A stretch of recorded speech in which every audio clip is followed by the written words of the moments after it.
cook it with emotion. Yeah, treat it like it's sacred, like it's sacred. Forum. My name is Francesca, and I'm in this moment in Shanghai, and I'm from a Dragonburn community, and I'm here to facilitate this forum this morning or this afternoon, evening. I'm on tomorrow. And this breakout session is titled Sustainability is Fundamental for a Healthy Future. And the idea is to have a conversation with some inputs about what does it mean to be sustainable in a burn, what are the challenges, and hearing from some experiences, and then looking at how all of this change can make burns as events, but also burners as community more sustainable. And so I'm going to facilitate. We have two presenters for the day, two speakers, and then the idea is really to facilitate the conversation as much as we can. So invite everybody in the audience to ask questions. We can collect the question in the chat and share them at the end. So if you have something in the progress, or we can do a conversation session at the end of the two presentations where we can raise our hands and see what we have to share. So I see some familiar faces in the room, some not familiar faces, but welcome everybody. And we have 75 minutes for us, and I think we can start. So we have two presenters. One is Joe Roberts, who's going to share about the project Earth Ecology, and Joe is from Burning Seeds community, and Red Earth Ecology is the project that is around the land where burning seeds happen. And then we have Ladies and Gentlemen, which is a project manager for the sustainability project at Burning Man. So we have we have 15 minutes more or less for each of the presenters, and we start with Jo, and the title of her presentation is Dreaming with the Earth, Decolonization, Rest, and Sustainability. Dreaming with the Earth, Decolonization, Rest, and Sustainability. I'd first like to share a little bit of my own journey and how I came to understand that rest as an act of decolonization, which can transform our burns and create a sustainable future. And to then speak a little bit about a framework that I'm exploring called the work that reconnects, and how I'm learning to facilitate this process and bring it back into my burn community as a way forward for dealing with the grief of climate change that we're all facing. I'm going to start with a quote by Thomas Berry. We see quite clearly that what happens to the non-human happens to the human. What happens to the outer world happens to the inner world. If the outer world is diminished in its grandeur, then the emotional, imaginative, intellectual, and spiritual life of the human is diminished or extinguished. Without the soaring birds, the great forests, the sounds and coloration of the insects, the free-flowing streams, the flowering fields, the sight of the clouds by day and the stars by night, we become impoverished in all that makes us human. Red Earth Ecology itself began as in response to what I recognized as a need for education in the burning seed community. Burning seed occurs on a piece of land that's roughly equidistant between the two major capital cities in Australia. So most of the people who come to burning seed are not connected in any way to the land that they're coming to make their home. I am a local person with a history in ecology, and you can't believe how excited I was that Burning Man was rocking up in the middle of nowhere, an hour from where I lived, and I embraced burning but I saw that people were essentially causing damage to the forest out of ignorance, not out of ill will. So I began a year-round education program, which was to do with familiarizing people with the specific, the unique qualities of the forest that they were going to be engaging with. And that largely happened by engaging in on-site bushwalks during the actual festival, walking people around, telling stories, helping them to feel some sense of the power that comes with knowledge and the ability to then pass that on to other participants when they encountered these features in the landscape as well. And from that, we moved into outreach into the local community, which is what a lot of these photographs here are of. That is, we started working with local farmers who had been to the burn and had some understanding of burning. That was designed to encourage other locals to come and experience what the principles were like in action and to interact with burners without having to go to the festival, which can be very confronting. The local town near us has less than 100 people that live there. So for their forest to suddenly have 5,000 people in it, it's pretty overwhelming when you're a rural person to try and engage with that. So we're trying to sort of like develop these smaller scale events for people. Now, here we are doing Indigenous traditional burns on site as part of our weed management to regenerate the land and also to recognise that part of the way we leave a trace is by spreading weeds much further into the forest than they would ever penetrate via flood or birds because of our need to camp with our vehicles. If you want to know more about the history of red earth ecology and about the actual ecology of the site, I have attached some videos explaining that. I'd like to move on from this to talk a little bit about what happened in 2015 for me, where I was about to do the pep talk for the planting and broke down in tears and felt that I was a fraud and that what business did I have asking people to engage in small scale biodiversity plantings in the face of ecological collapse, which we were beginning to see in our district. I entered essentially a healing crisis after that point that coincided with not just an existential crisis, but physical crisis, developing my immune system collapse. I developed shingles in the tissue in my eyes, literally risking my vision. You couldn't get more symbolic than that, really. And this healing crisis culminated with me almost bleeding to death during Temple Burn in 2018 and being taken off the paddock in an ambulance. Not being able to slow down, not being able to rest, overworking, being obsessed with being in service to the earth and in crisis about not knowing how to respond to what I was seeing around me after years of being able to fairly reliably predict that certain actions would lead to certain outcomes in decades of ecological work. So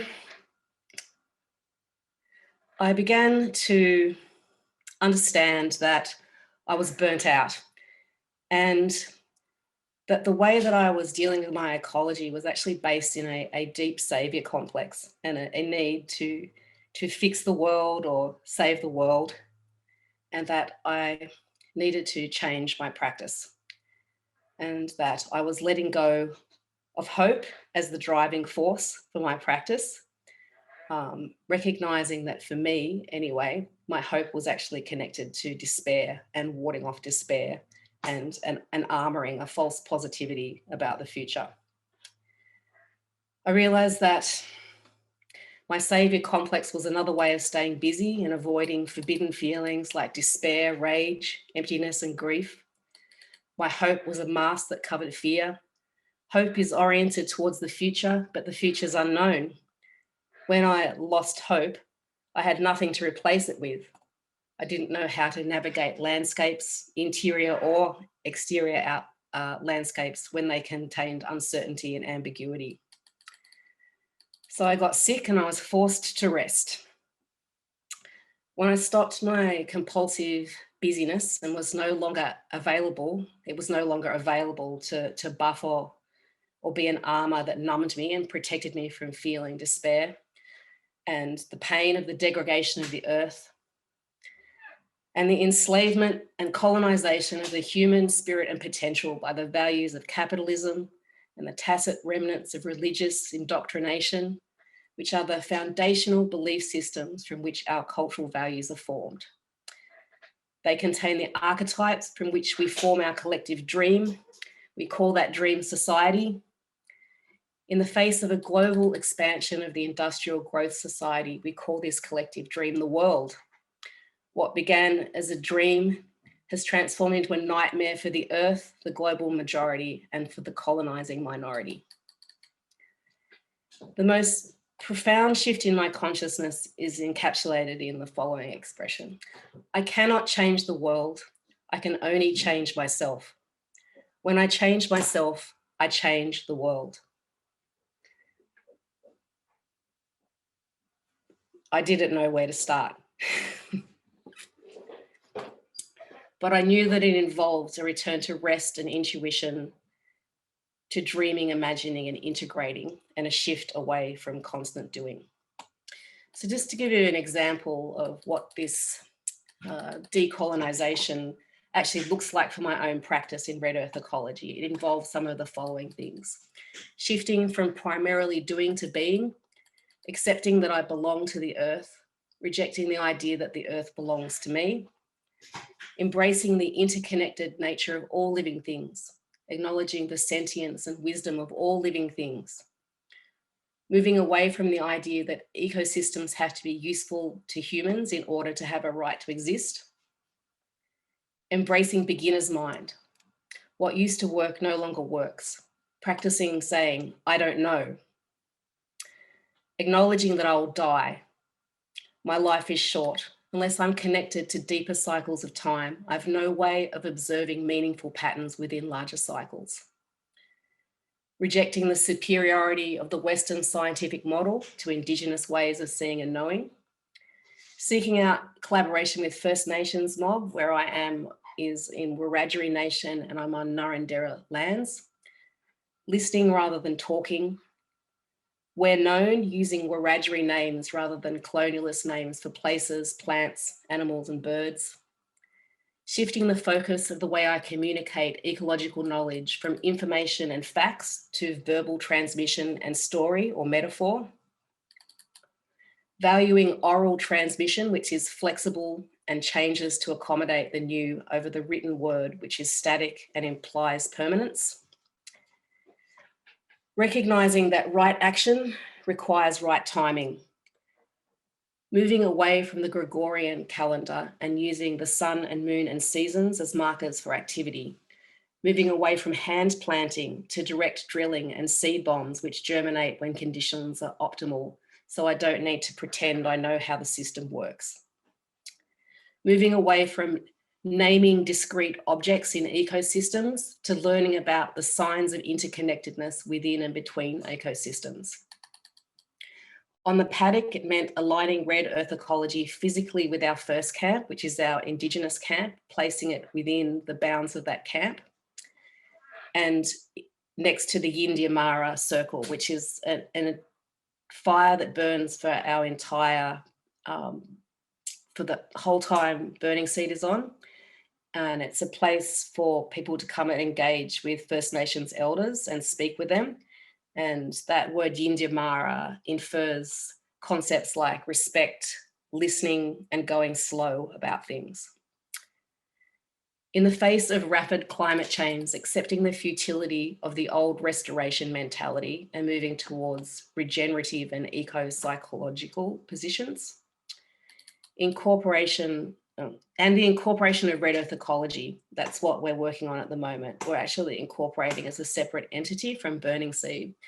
And that's to increase our capacity to bring transformative experience out of the burn and into the default world and collaborate more with non-burners and other ecologists and earth keepers.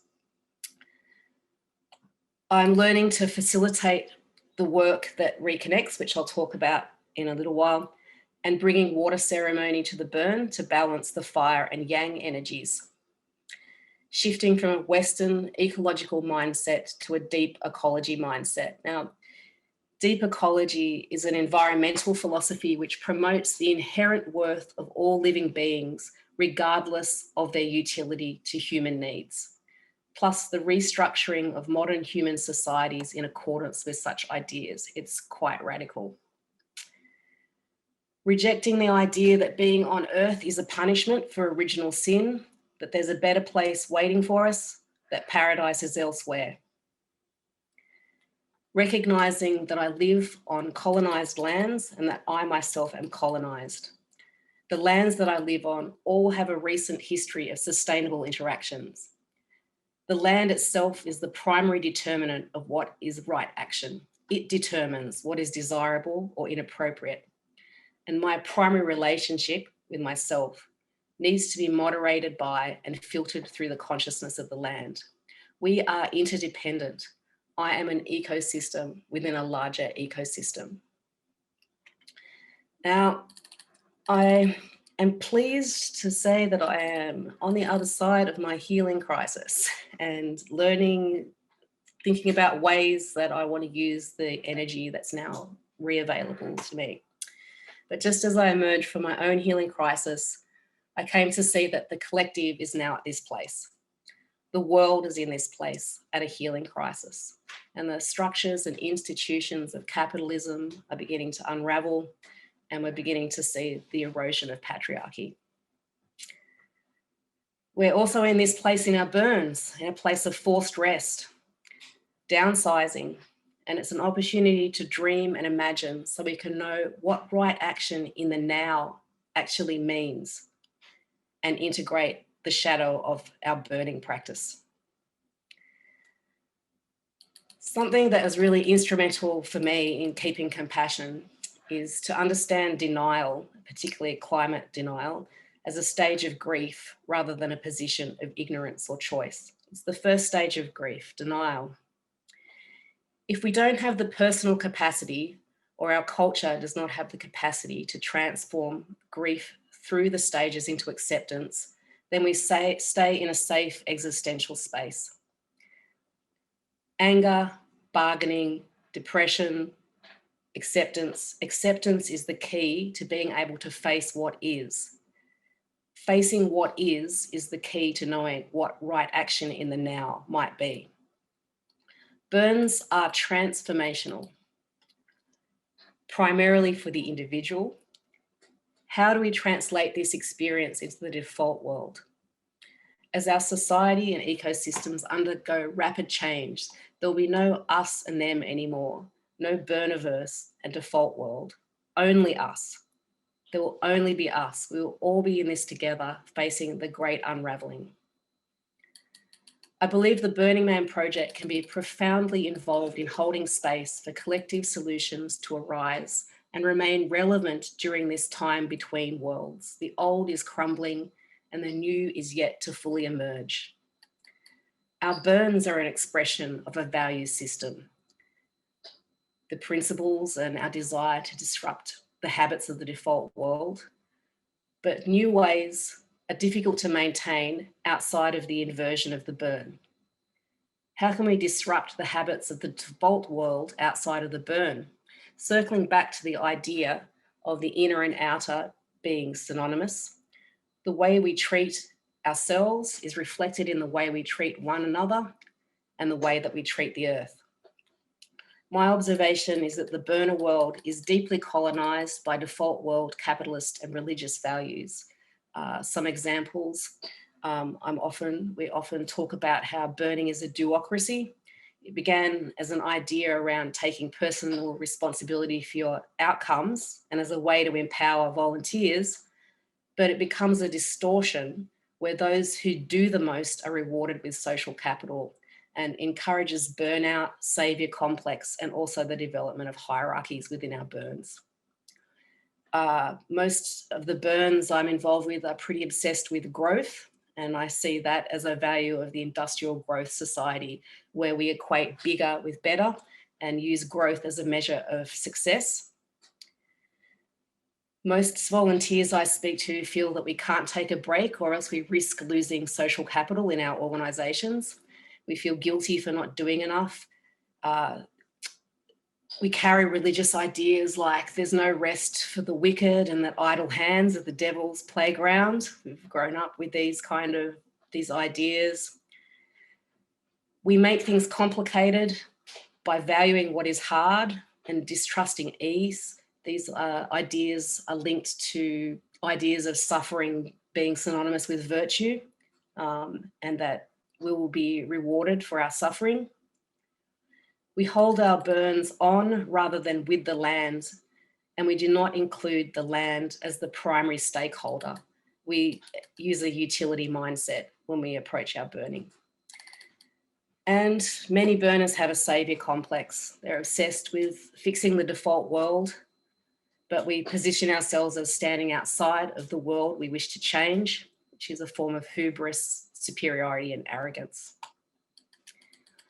I propose that rest is the key, and it creates a profound opportunity for transforming our understanding of the current disruption we're experiencing, as well as being a vital part of decolonising ourselves and changing the ways that we burn. We cannot demand this of others. We can only personally commit to the practice of rest as individuals. I cannot change the world. I can only change myself. When I change myself, I change the world. Now, rest is not just a wellness industry buzzword. It is vital for the future of the earth and humanity's capacity to respond to the great turning of the wheel that is causing so much that is unsustainable to unravel.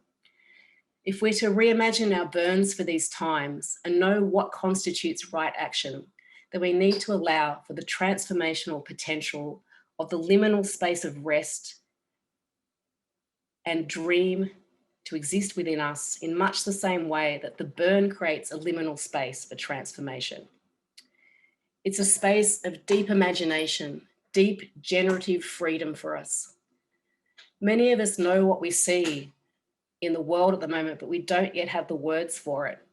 And the space of rest and sleep is a portal into the collective dream out of linear time, where we can access important information that connects the past and the future to the now. Our dream space has been stolen by work and business and rush. It is a matter of whether or not we are going to stop and listen and slow down and reclaim our bodies and reclaim the earth and honour ourselves and honour the earth. We're only going to be able to do that by slowing down. I believe rest is a form of resistance because it pushes back and disrupts capitalism and colonialism. It's an active way of disrupting these toxic systems, saying, you can't have me, you can't have my time. It's a politics of refusal. It's a politics of resistance, unraveling from the lies from what we've been told about ourselves, about how much our worth is connected to what we do. We need to rest to connect with who we are, to reflect, to integrate. If we can't connect to ourselves, our inner world, then we can't connect to the earth. We're not tapping into spirit. We're not tapping into empathy. We're not tapping into any kind of care for our bodies. We're not integrating, and we are not dreaming. We are cut off from the vast reservoir of knowing, our ability to see our way out of situations, to see a new way, to imagine a new world, to see something different, to invent. A new world is possible, but it is not going to come from exhaustion, and we cannot do it as individuals. The foundational expression that sums up Red Earth Ecology's philosophy is a Wiradjuri expression called Yindyamara Winangana. What it means is to have the wisdom to respectfully know how to live well in a world that is worth living in. We do possess collective wisdom and the ability to cooperate. We can restore with wisdom what we almost destroyed in ignorance. We have the capacity to undo damage and create extraordinary healing. Changing the way we can experience ourselves is the most important thing we can do to navigate ecological and cultural crisis. Once we stop denying the crisis of our time and allow ourselves to experience the depth of our own responses to the pain of the world, the grief or anger or fear we experience cannot be reduced to concerns for our own individual skin. We're capable of suffering with the world, and that is the meaning of compassion. It's a delusion that the self is so separate and fragile that we must delineate and defend its boundaries, that it's so small and so needy we must endlessly acquire and endlessly consume, and that it is so aloof that as individuals, corporations, nation states, or species, we can be immune to what we do to other beings. I'm just going to finish by, I know I have gone over time, a brief explanation around the work that reconnects. This is a process that's developed by the Buddhist scholar Joanna Macy, and it's outlined in two of her works. One is called World as Lover, World as Self, and the other is called Coming Back to Life. Another, it's also called Grief and Empowerment, Despair and Empowerment work is another word that it goes by.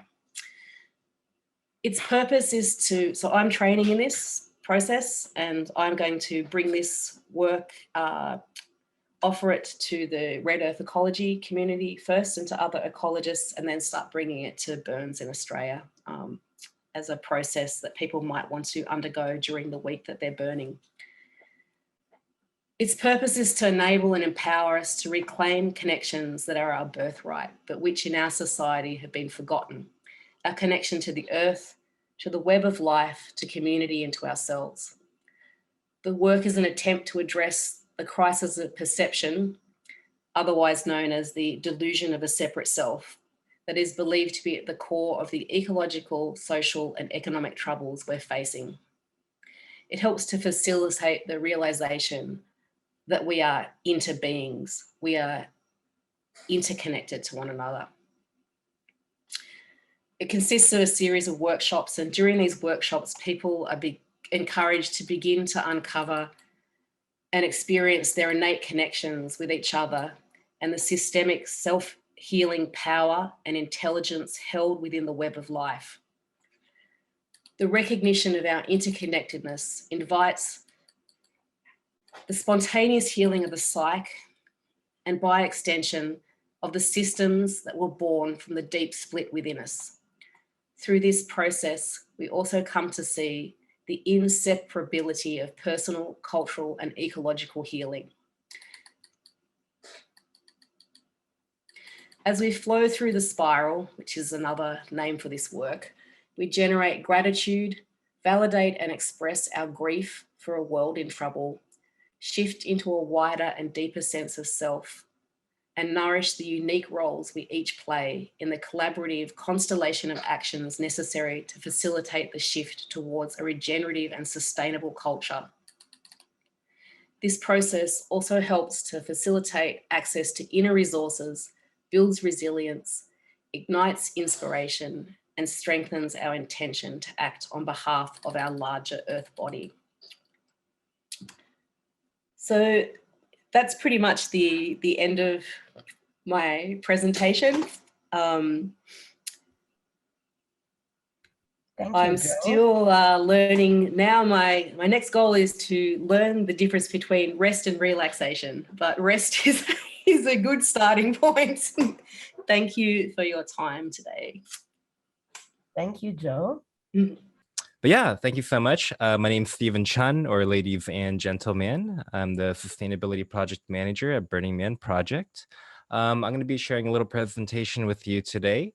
I'm excited to share some insights into what Burning Man Project is doing on the sustainability lens and how we're trying to connect that to our regional network and community. All right.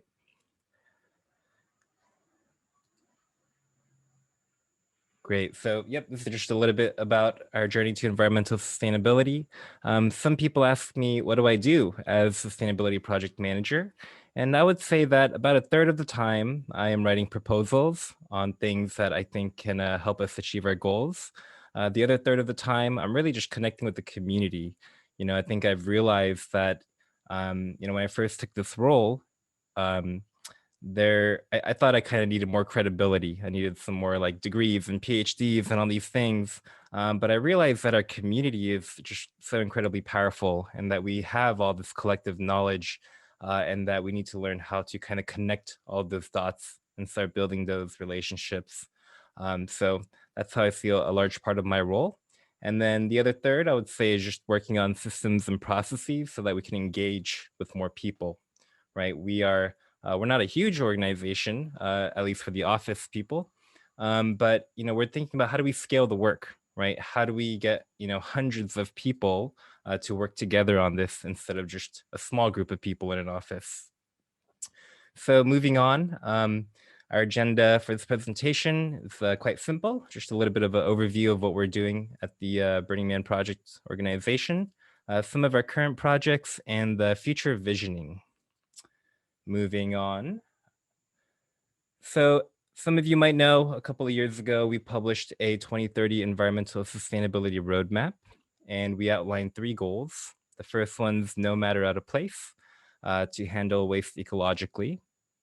Number 2 is be regenerative, to be better for the ecology of the earth to exist than not to exist.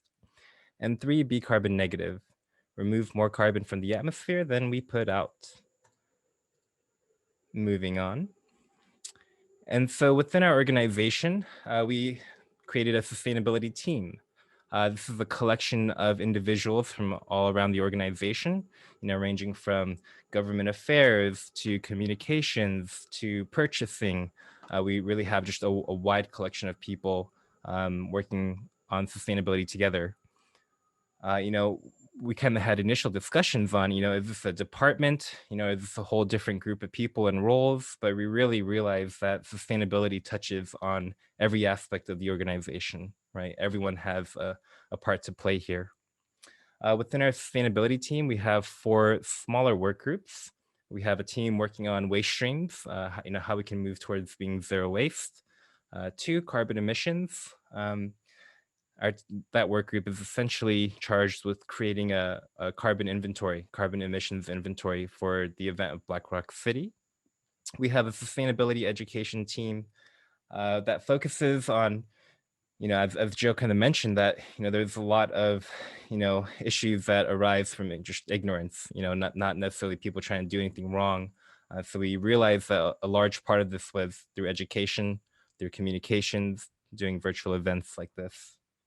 And then lastly, we have a systems and support team that just essentially works on trying to create systems and processes so that we can progress on our goals as an organization. And once again, to learn how to engage with the larger community. Okay, and so moving on to our current projects. We can go to the next slide here. So one of the first things that we've implemented, in the very beginning, we realized that we lacked a lot of data, right? We didn't have an accurate carbon emissions inventory. And we just didn't really know much about our trash, right? If you check out our environmental sustainability roadmap, in goal number 1, no matter out of place, we are trying to eradicate the usage of landfills, right? We don't want to use landfills anymore. And that's not an easy goal. But, the first step here was, well, what do we put into the landfill? And so waste characterizations are essentially, sorting out the trash and measuring it in different categories to understand, what are the materials that we are using the most, right? What are the initiatives we can do to negate some of these materials from going to the landfill? Moving on, this next one I'm really excited about. I think this is kind of the big one, right? We are working a lot on, how do we collect organics from everyone in Black Rock City? Food waste, human waste, and how do we compost those materials, right? How do we turn that waste into a resource and use it to apply it to the natural lands, right? I kind of think of Black Rock City as a terminal for organics, right? Food waste. Food travels from all around the world, arrives at Black Rock City, and then people pack it out to wherever it goes.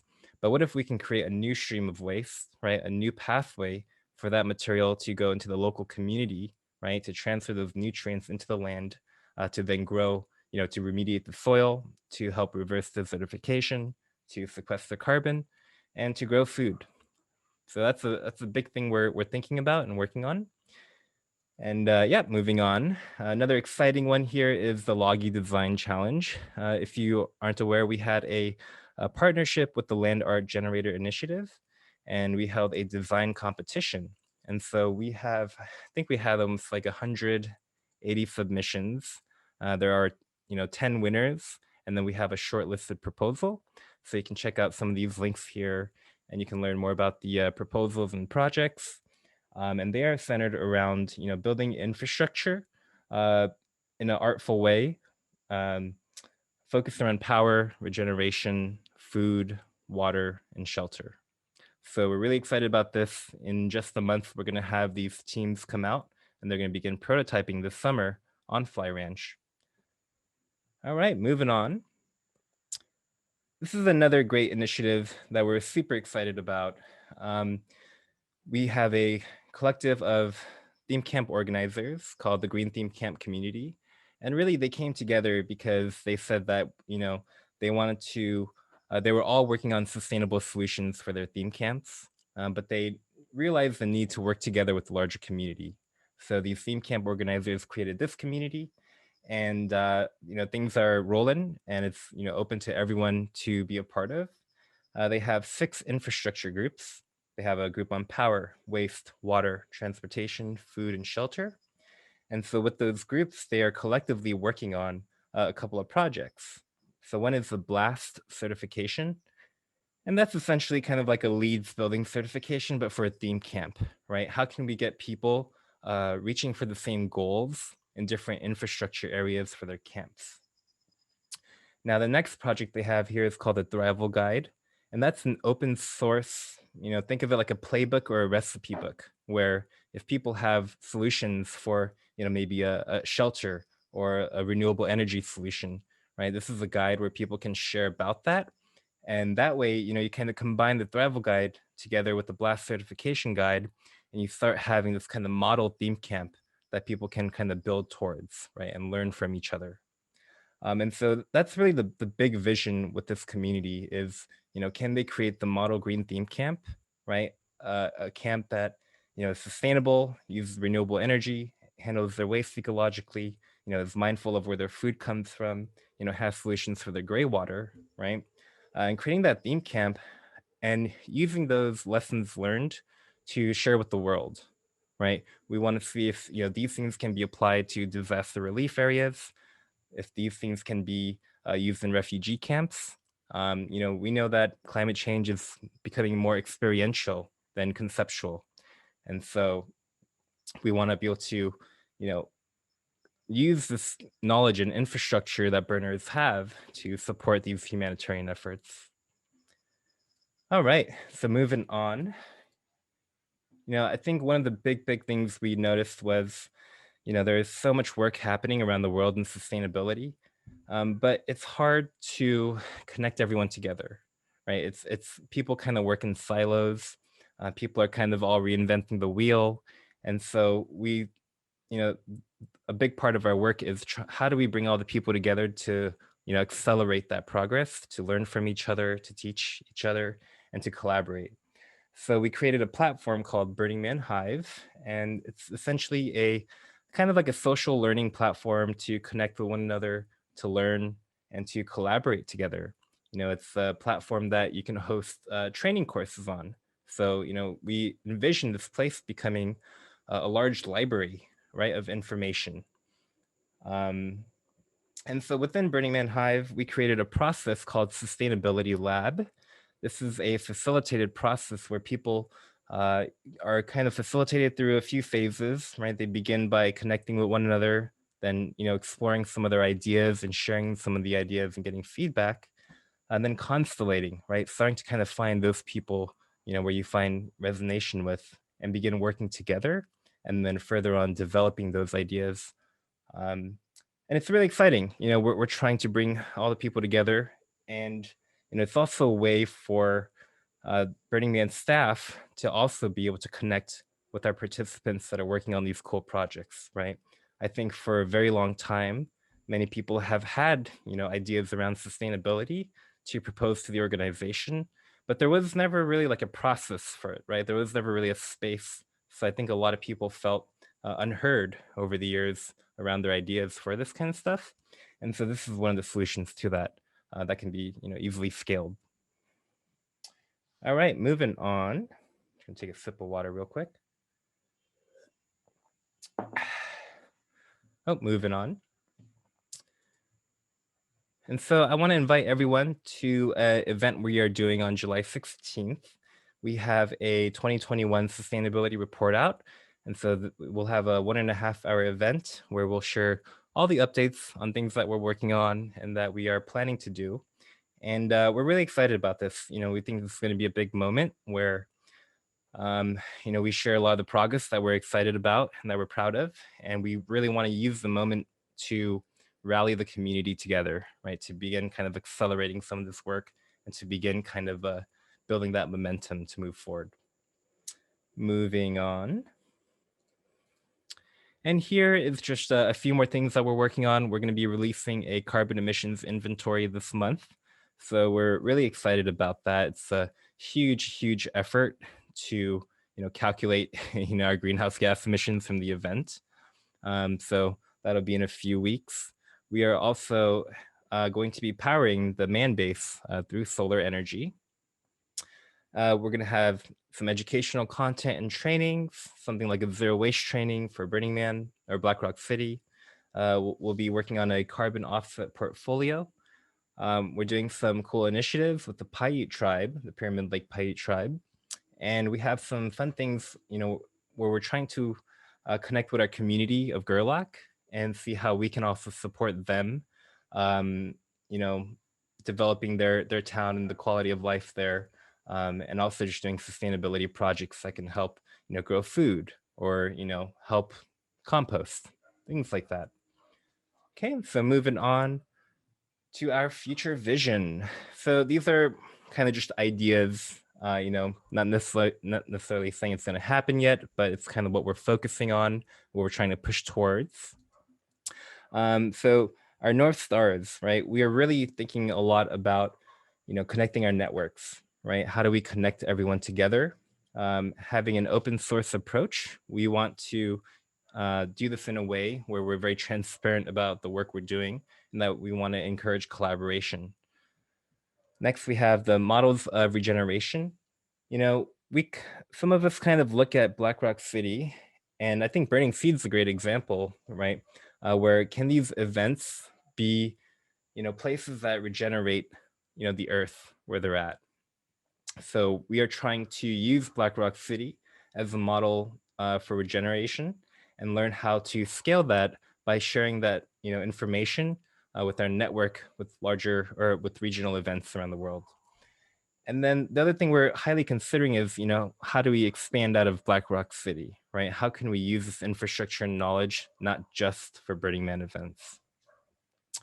All right, and moving on here, it's kind of the same recap here. We're essentially just trying to, use our infrastructure and resources to support humanitarian efforts and the environment around the world.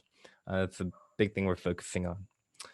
Moving on to our areas of interest. So, along with all this stuff, we're thinking a lot about, zero waste. How can we, increase access to recycling and composting? How do we implement regenerative agriculture? As many of you might know, we have, a property called Fly Ranch, and we have some animals there and horses and cows.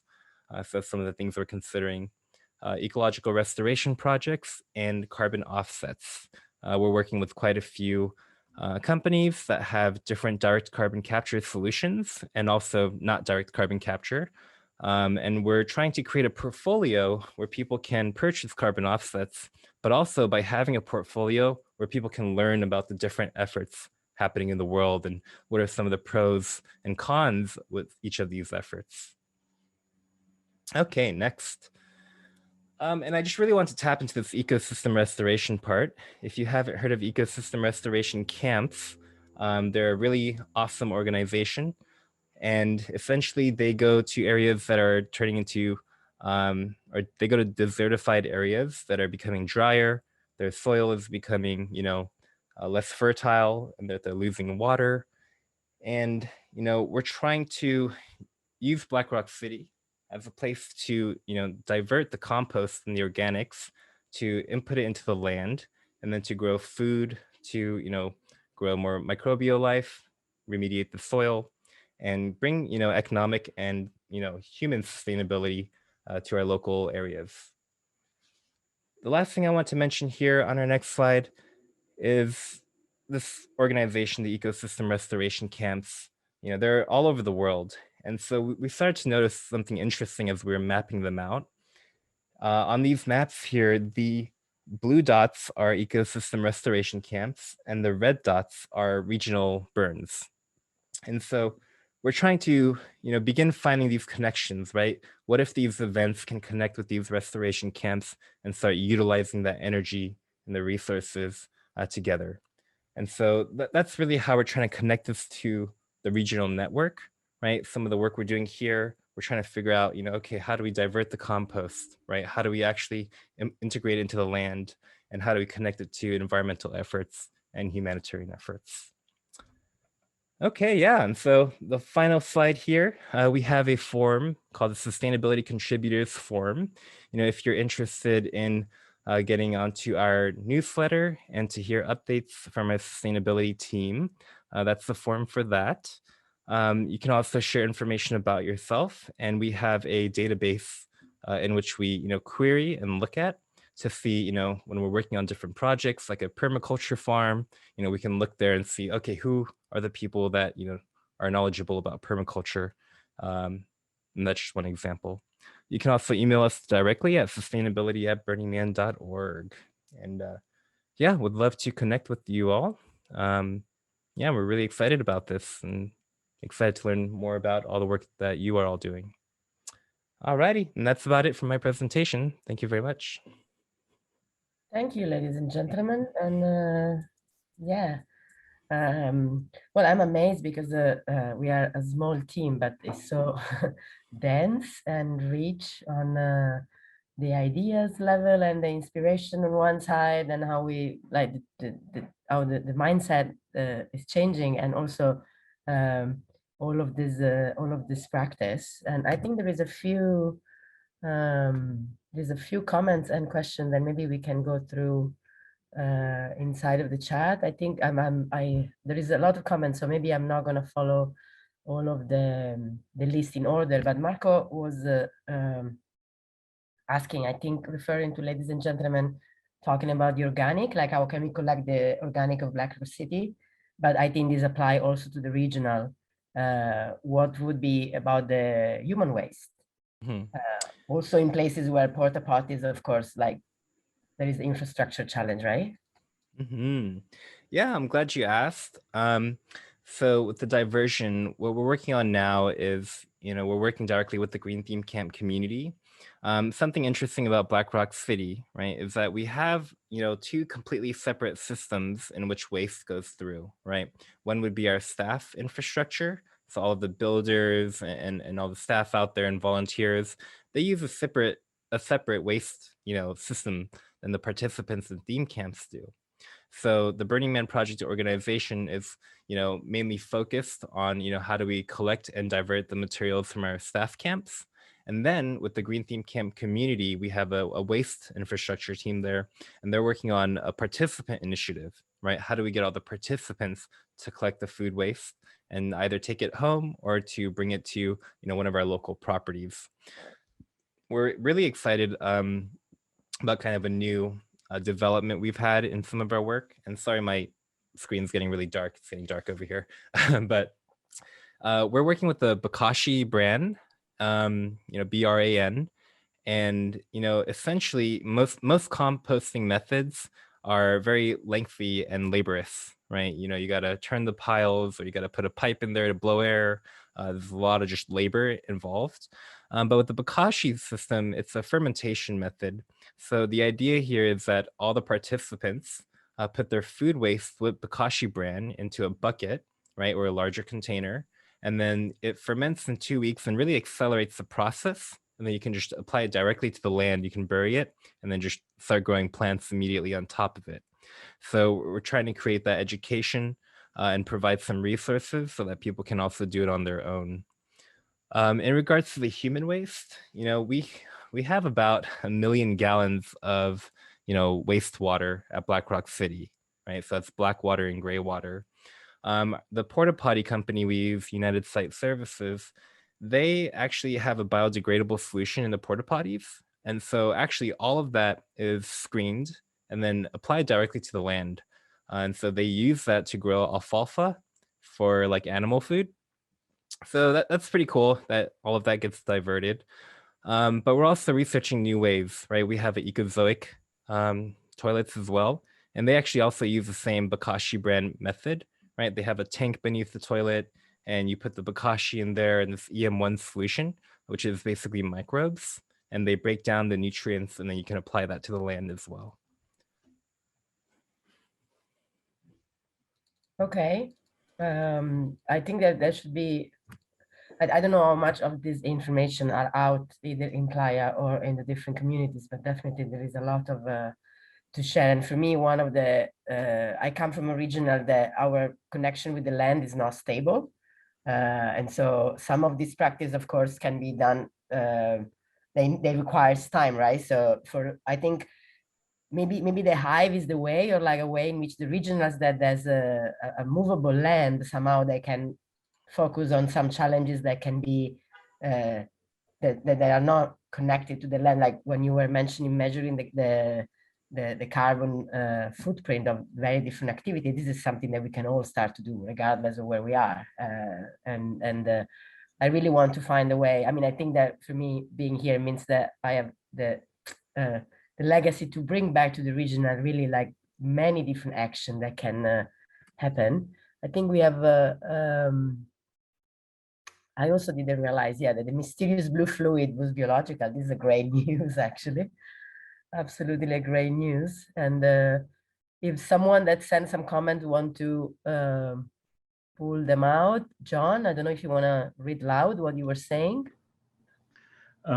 Well, I guess I use this example because it just illustrates the problem. We had people refusing to participate in communal recycling that we'd sort of created as part of a sustainability effort in cooperation with the local community.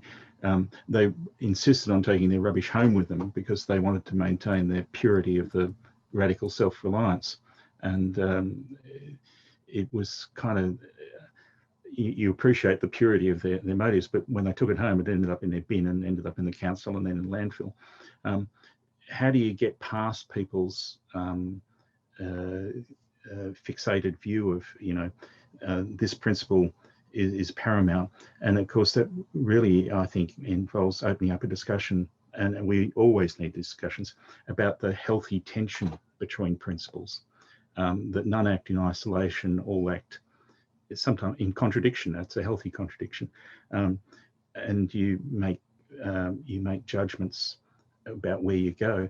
But and unless we actually address that radical self-reliance thing head on when we talk about sustainability, I think there'll always be a bunch of people who aren't listening. And the way to heal that is to talk to them and say, okay, radical self-reliance, communal effort, sustainability, leave no trace, mesh it all up, and this is what we think we're doing. But I wanted to say one more thing about that, is that you make mistakes when you go down this sustainability path. It's a zigzag course, it's not a straight road. And I use, again, a small example. We introduced a power network on our burn site to get rid of all the small generators, because we said that was a better ecological outcome, also safer. So we have these massive generators and underground power. You couldn't believe what we've done.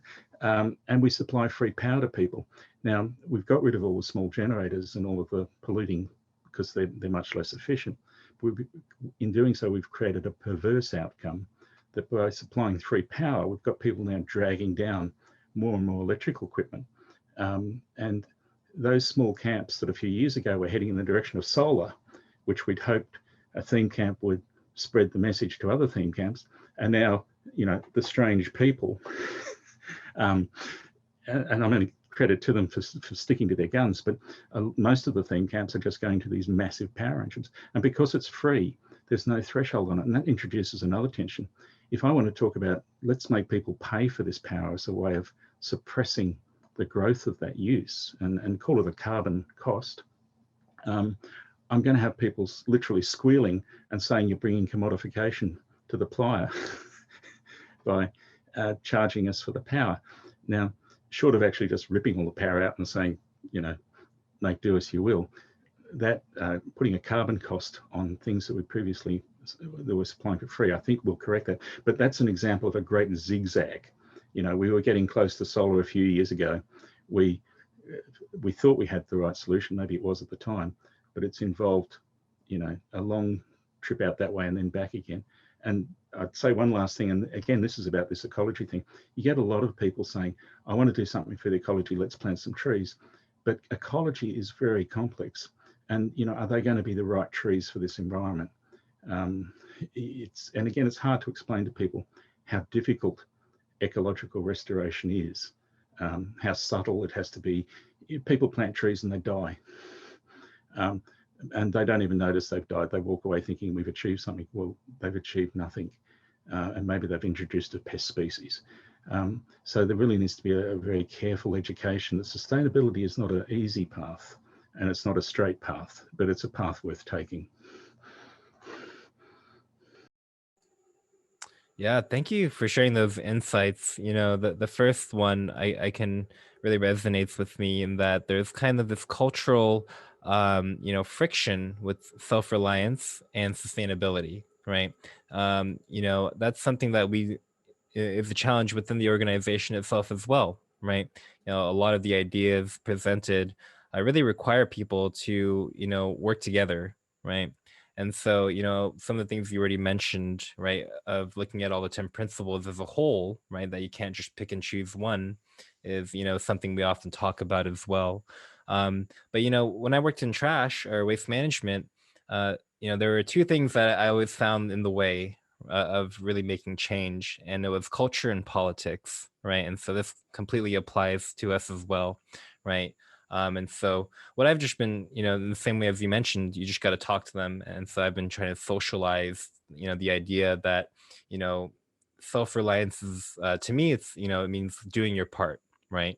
You know, and then we really need to, you know, for sustainability and just to survive as a human species, you know, we really need both that self-reliance, that doing your part, and that mutual interdependence, right? Working together, right? You know, most of us probably don't generate our own power. You know, we probably don't grow all of our own food, you know, so most of us aren't fully self-reliant. And when we kind of accept those layers, right, we're, you know, what is self-reliance? Is that just for the individual? You know, is that for a group? Is that for a community? Is that for a city? Right? At what levels can we apply self-reliance and kind of push forward this culture of sustainability?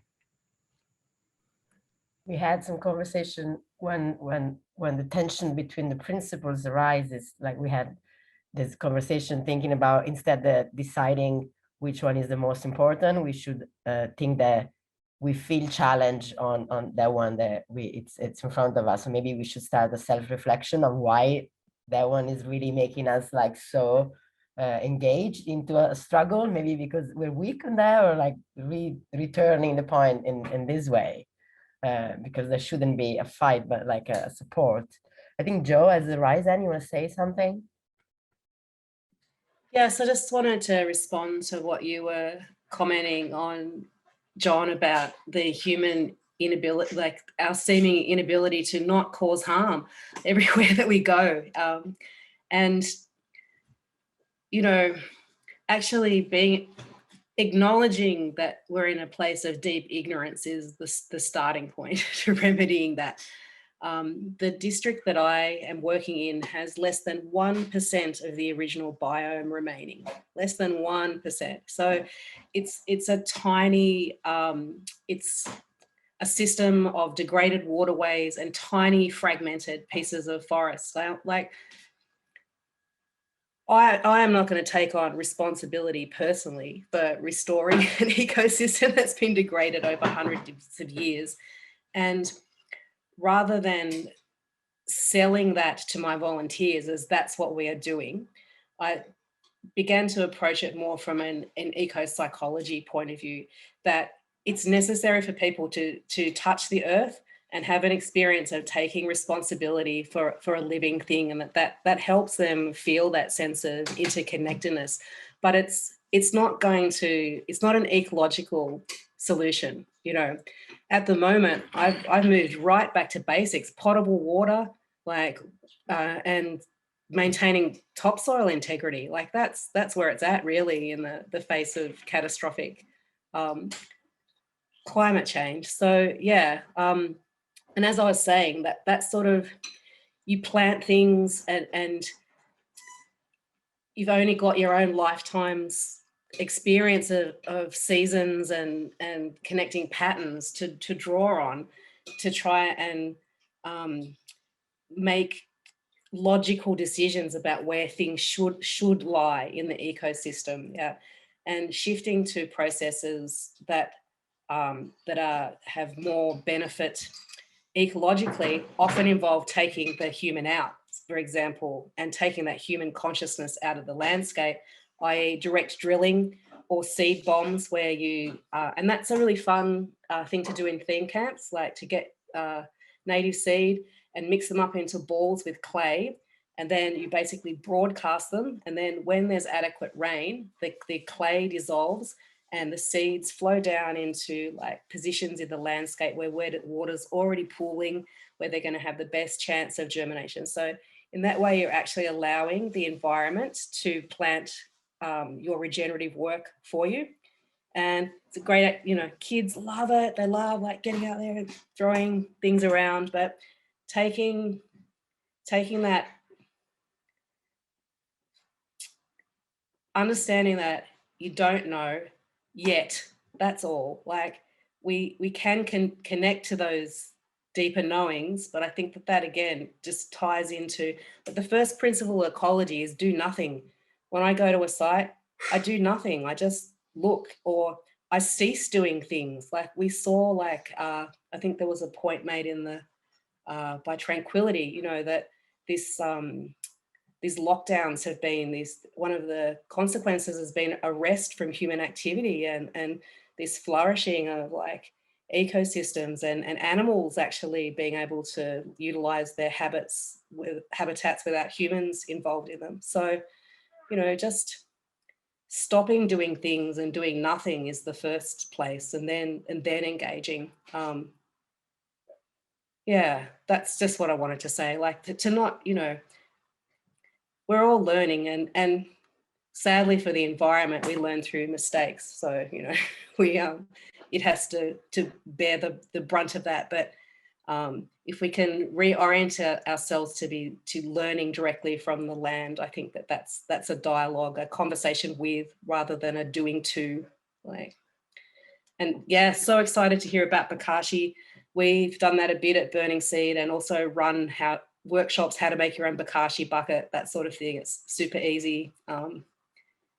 And yeah, that coalition of theme camps, that's where enculturation really happens. Like they're on the front line in a way. Not the front line. I don't want to use military industrial analogies describing the earth. Yeah, thank you.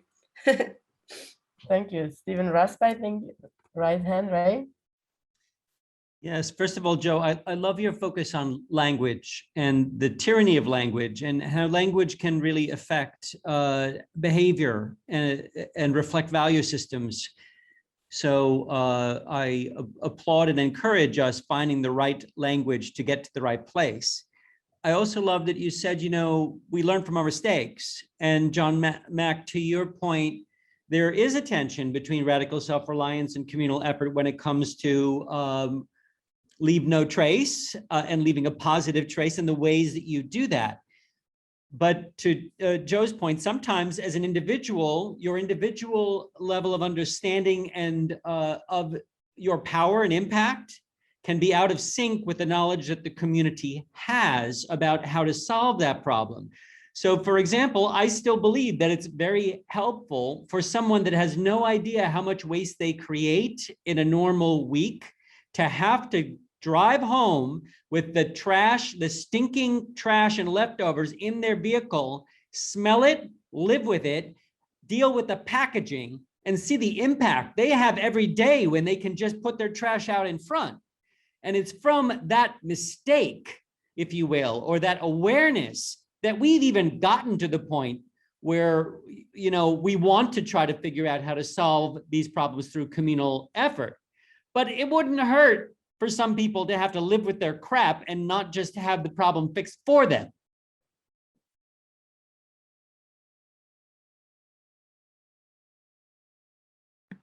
Great point. Yeah. Let me see if there is anything. Yeah, ladies and gentlemen was suggesting there is a renewable energy community in the Hive to check out. I believe that there will be, is really like a place to see. I was thinking about I mean, a presentation were really like on two different levels, but I was thinking also in terms of my community, maybe arts could be a way to start to implement, like to not implement, but like arts could be a way also to drive the language, like to, because the problem, I mean, language, it's sometimes maybe the issue are the words that we are taught and we use all the time, but there are many languages that nature use in many ways. So maybe arts could be a catalyst of some of this to emerge, and then in this way, instead of having rational conversation with others about all of these things, maybe arts could be a way that we get in touch in a different ways. And if Burning Man community doesn't do art, then what we do, you know? I mean, it's like Joe.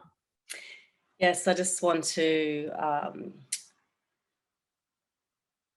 commend that idea, and particularly when we're starting to engage with Indigenous communities in our districts, to understand that like the written word is a tyranny for them, and that our culture that writes things down, that our use of language is part of the way that we oppress other ways of knowing, particularly oral cultures.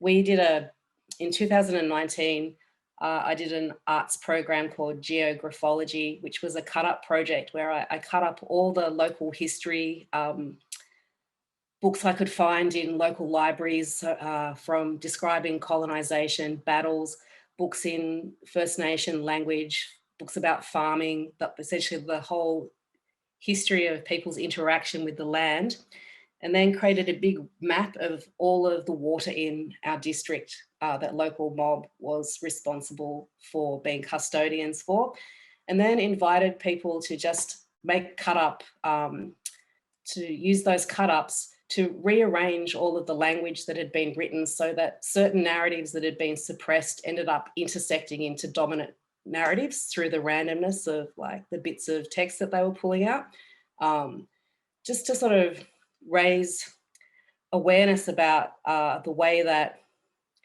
naming things is a fundamental way that we colonize, like, and the importance of using first language names where known, yeah, is really huge. And particularly for birds, I'll tell you, they've got genetic memory too. When you start calling birds by the names that they've used to hearing themselves being called by millennia, rather than the last couple of years, you see them go, turn their head, what? I haven't heard that in a while. And they get quite interested. Yeah, it's really positive.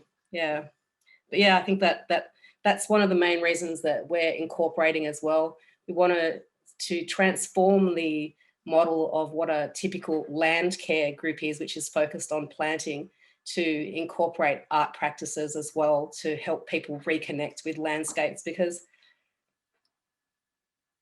until we can build up collective courage to actually face it together, you know, it's very hard. It's heartbreaking, and a lot of the emotions that burns help us process are forbidden emotions, really, in our culture. So yeah, there's a lot of potential for art. Yeah, I wanna show you something. So this is magnifying lens that has been gifted to me by the guy that built the effigy at the Taiwan burn. That was doing a fundraiser a few years ago. This is a rhino head, and this is made by a recycled handgun. I think that's the name. And it was bringing people at the burn to do biodiversity exploration in the forest. It was giving lenses to people, and then it was bringing people to look at the biodiversity in the forest. And Taiwan burn is in a very, very pristine tropical forest. It's really beautiful. And then I was so I mean, I was so amazed during that activity that I started to do it not only at the burn, but I bring friends around. And with this idea, I'm not a botanist, so I don't know the names of what I see around me. But the idea that we acknowledge that, like, the process, like acknowledging the presence of something around us that is completely outside of our perception and understanding is an incredible process. And I think that with these things of the art, as much as I love yoga and spanking, I think maybe the contamination with this ecological drive maybe can create some sort of new way of doing the burns, you know, I mean, maybe reinventing ourselves in something that is, yeah, surprising in a different way. I'm really inspired.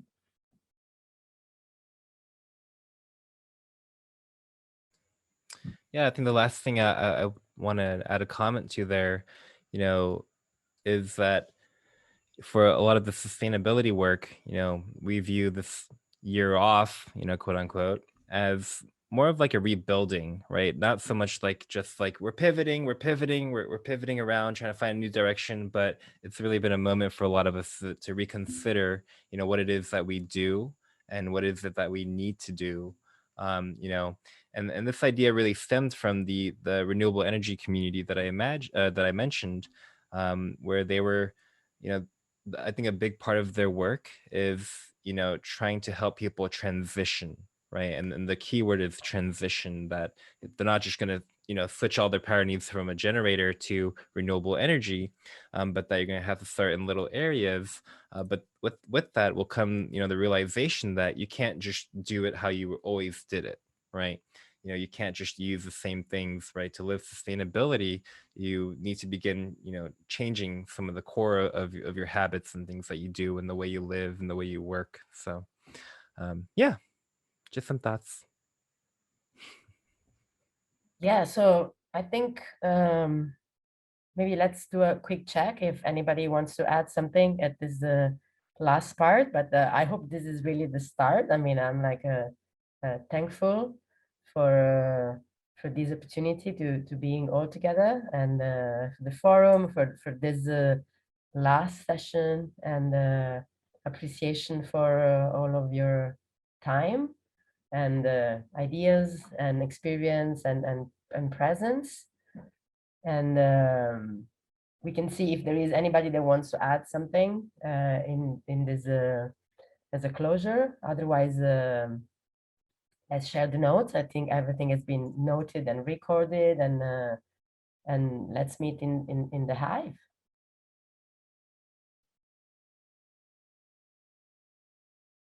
Beautiful. Thank you. Like unmute yourself and give us a voice like a bird. Yay, thank you, everybody. Thank you, everyone. Thank you. Yeah, Okay, everyone. been really great to hear what's going on. Yeah, thank you. See you soon, everybody. Bye. Bye. Bye. Bye, everyone. Cook it with emotion.